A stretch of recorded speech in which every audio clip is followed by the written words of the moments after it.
जिस तरह से किसानों से जब हमारी बात होती है तो वो कहते हैं प्राकृतिक खेती की तरफ हम इसलिए नहीं बढ़ पा रहे क्योंकि आमदनी नहीं बढ़ती। रसायन खेती से हमारी आमदनी दुगनी होती है, लेकिन प्राकृतिक खेती में आमदनी कम होती है। इस चीज को दूर करने के लिए अब जो डिफरेंस है, अगर किसी किसान को ये शंका है भी मेरी आमदन कम हो जाएगी, सरकार भरपाई करेगी। उसका जिसका जे फार्म कटेगा, उसने जितना वो सोचता है भी मेरी इतनी कम हुई है, सरकार उतना पैसा दे देगी उसको।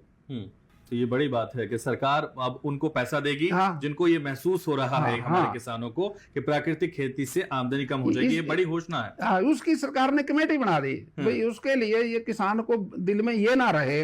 लेकिन प्रैक्टिकल चीज ये है, जो प्रकृति खेती कर रहे हैं, कुरुक्षेत्र गुरुकुल में हो रही है, वो रासायनिक खेती से ज्यादा हो रही है, बढ़िया निकल रही है, अनाज ज्यादा हो रहा है वो।